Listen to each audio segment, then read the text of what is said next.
السلام عليكم، اهلا بيكم معايا في قناة وصفات ومنوعات. ان شاء الله وصفتي النهاردة هي الكشري المصري. وما تنسوش اللايك والشير لو الفيديو عجبكم، وتشتركوا في القناة علشان يوصل لكم كل جديد بإذن الله. هقول المقادير على طول والمكونات. معايا مكرونة الملكة، كيس مكرونة الملكة اللي هي المكتوب عليها هلالية، اللي هي عاملة زي الهلال كده الصغيرة. وعندي شفشق الخلاط هنا عصرة حاطة فيه طماطم وبصلاية متقطعة 4/4. وعندي ليمون، عصير ليمون هنا حوالي 4-5 ليمونات كده معصورين، هحتاجهم طبعا للدقة على جنب. وعندي معلقة توم مفروم، معلقة توم مفروم هنا للصلصة هحتاجها. وعندي طبعا التوابل ملح وكمون وكزبرة ناشفة ناعمة. وعندي طبعا عدس بمقدار كوباية كبيرة منقوعة. انتي طبعا تقدري تزودي وتقللي الكمية على قد عدد اسرتك، براحتك تقللي وتزودي براحتك. انا طبعا هنا هعمل كمية قليلة على قدي، يعني انا مش بحب اكتر كتير كشري بالذات علشان مش بحبه يبقى بايت. وعندي كمان بصلاية مفرومة فرم ناعم هحتاجها للرز والشعرية وانا بحمر كده. وعندي بصلاية هنا متقطعة جوانح، قطعتها ازاي جوانح كده. جبت البصلايه قسمتها نصين، وخدت كل نص عملته في المبشره اللي هي بتاعه الشيبسي اللي عامله زي الموس كده، بتطلعوا لي الجوانح كده اكنك بتعملي شيبسي. دي هحتاجها للتقليه، وهقولك ازاي هتطلع مقرمشه معايا من غير نشا ومن غير دقيق ومن غير اي حاجه. وعندي هنا كوبايه شعريه برضو او كوبايه الا ربع، يعني طبعا المقادير زي ما اتفقنا على قد ما انتي عاوزه بالظبط. وعندي كوبايه رز كبيره هنا هعملها ان شاء الله رز بلدي عادي اهو. بس انا عندي هنا العدس منقوع من حوالي ساعتين كده او 3. بيفضل ان انتي تنقعيه علشان ما ياخدش معاكي وقت في السوا.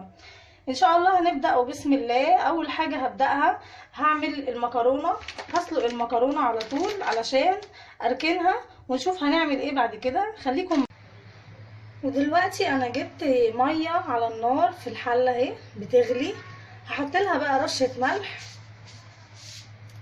ومعلقة زيت صغيرة كده عشان المكرونة. وهجيب كيس المكرونة هفضيه كده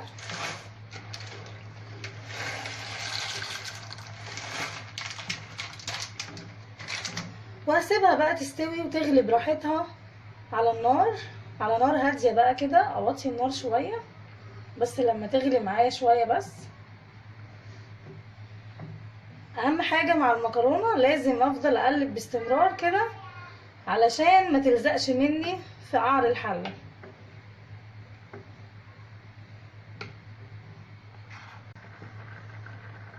وكده حبايبي خلاص المكرونة استوت اهي. هرفعها بقى من على النار وهصفيها كويس، وهنرجع مع بعض تاني نشوف هنعمل بقية المكونات ازاي. خليكم معايا.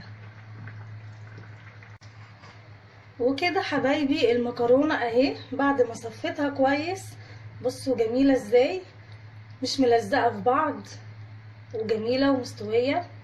هركنها بقى على جنب تبرد شوية ونشوف هنعمل بقية الكشري ازاي والمكونات. عندي هنا دلوقتي حلة على النار سخنة فيها معلقتين زيت سخنين، خلاص هي سخنت معايا. اول حاجة هفضيها البصلايه المفرومه اللي انا قلت عليها في المكونات، هحتاجها للشعريه بالرز. انا بحب اضيف بصلايه مع الشعريه لان طبعا البصل بيدي طعم جميل جدا جدا في الكشري. فهفضيها كده بسم الله. اهم حاجه عندي اكون مسخنه الزيت كويس في الحله، لان طبعا الكشري بيتعمل بزيت ما بيتعملش بسمنه.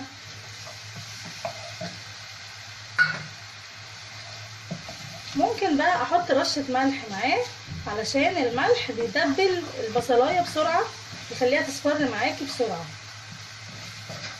هقلب بقى كده لغاية لما اوصل للون اللي انا عاوزاه، اللي هو اصفر شوية، مش عاوزاه غامق قوي، يعني اخليها بس ايه في الغمقان كده سنة كده. خلاص كده يا حبايبي البصلة اصفرت اهي، وطيت عليها قوي.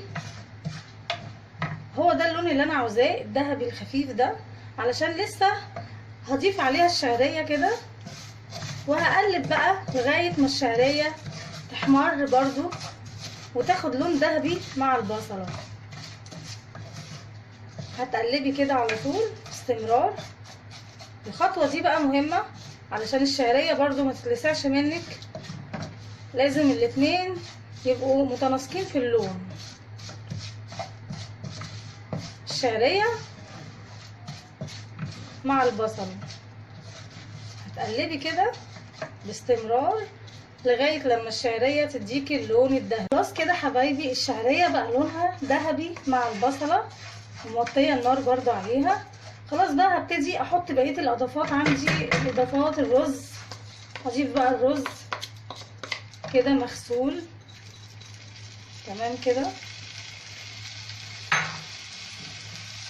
وهحط برضو العدس المنقوع زي ما اتفقنا ومغسول. خلاص كده تمام. هديله بقى تقلبتين كده، يبقى كده البصله مع الشعريه حمرناهم، وضفت عليهم الرز مع العدس كله في حله واحده على النار كده. مش هقلب بقى كتير، هكون انا طبعا محضره هنا ميه سخنه بتغلي في الكاتل. هحط بقى كده على طول.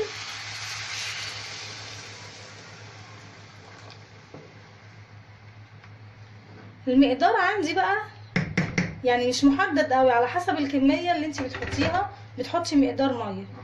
الميه طبعا تكون بتغلي، وهستنى عليه بقى لما يغلي كده ويبقبق شويه معايا، وبعد كده اغطي على الحله واسيبها تستوي على نار هاديه.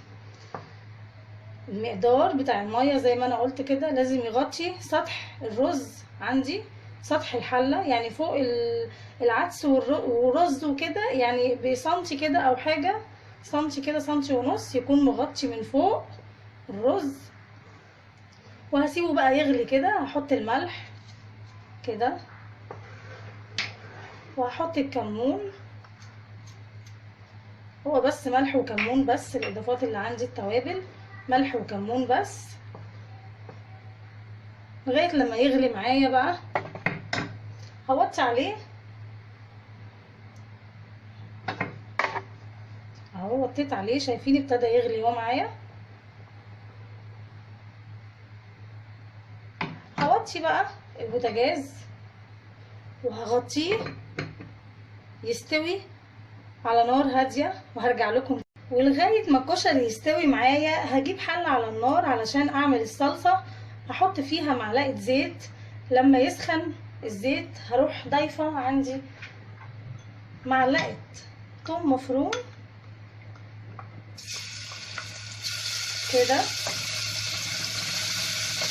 معلقه ثوم مفروم، ومعاها معلقه كمون. الله على الريحه، هتشمي بقى الريحه التكه بتاعت الكشري اللي بتخلي الصلصه ريحتها جميله وطعمها حلو. وهنضيف بقى معلقه خل كمان كده،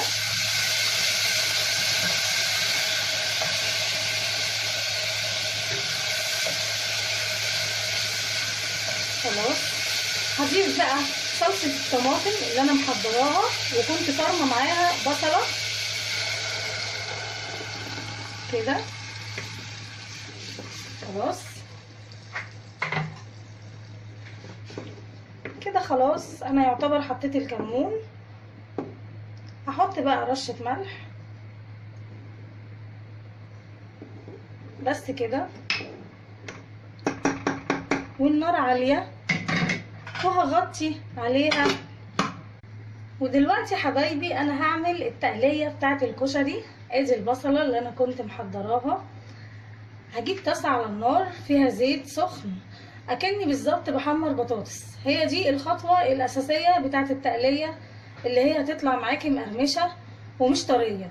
اعملي كده بالظبط اكنك بتحمري بطاطس، والتقليه هتطلع معاكي جميله. بسم الله. نفضي كده البصله من غير اي اضافات، ولا دقيق ولا نشا ولا اي حاجه كده. واقلب. هنا بقى هقلب التقليه باستمرار علشان ما تتحرقش معايا، وتطلع معاكي اللون الذهبي الجميل المقرمش.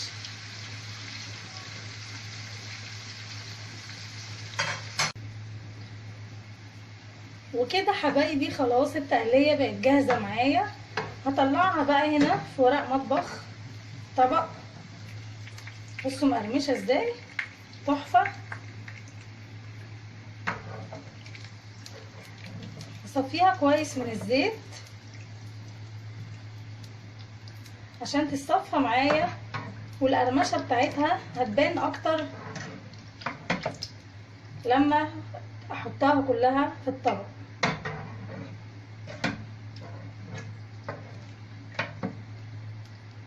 كده خلاص، كده جاهزه معايا. بصوا ذهبي وما شاء الله جميله ومقرمشه، مش محتاجه اي حاجه تاني، ولا دقيق بقى ولا نشا ولا اي حاجه. كده جاهزه معايا. انا هعمل الدقه بتاعه الكشري. عندي هنا عصير الليمون اللي انا قلت لكم عليه، كنت محضراه حوالي عصير 5 ليمونات. هضيف عليه معلقه توم الصغيره دي، وهضيف عليه رشه ملح بسيطه ورشه كمون، واقلب كده. وهضيف كمان معلقه خل صغيره كده،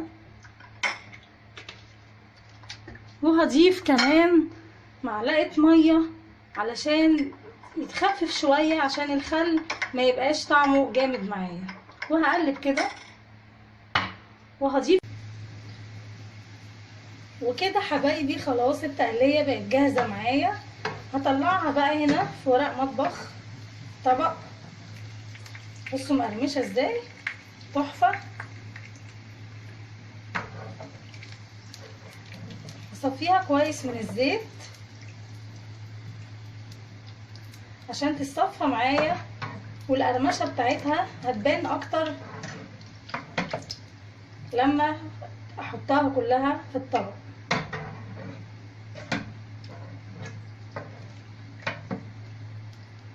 كده خلاص، كده جاهزه معايا. بصوا ذهبي وما شاء الله جميله ومقرمشه، مش محتاجه اي حاجه تاني، ولا دقيق بقى ولا نشا ولا اي حاجه. كده جاهزه معايا.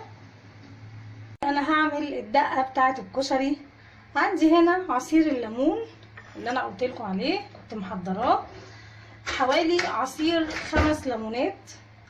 هضيف عليه معلقه توم الصغيره دي، وهضيف عليه رشه ملح بسيطه ورشه كمون، واقلب كده. وهضيف كمان معلقه خل صغيره كده، وهضيف كمان معلقه ميه علشان يتخفف شويه، عشان الخل ما يبقاش طعمه جامد معايا. وهقلب كده وهضيف. كده بقت عندي الدقه جاهزه. هضيفها بقى في الأداة دي. هي عندي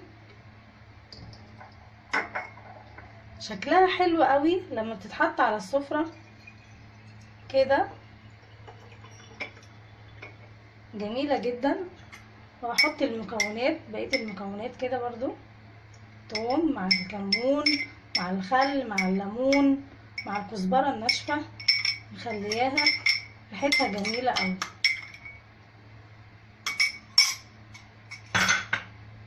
وهقفل عليها، وبكده بقت عندي جاهزة. خليكم معايا.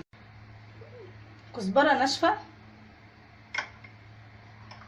وهقلب.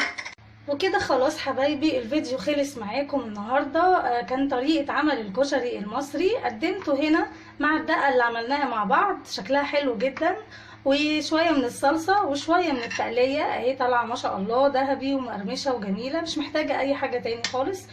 اتمنى ان الفيديو يعجبكم، وان شاء الله لو عجبكم ما تنسوش اللايك والشير وتشتركوا في القناة علشان يوصل لكم كل جديد، واستنوني في فيديو جديد بإذن الله على وصفات ومنوعات. والسلام عليكم ورحمة الله وبركاته.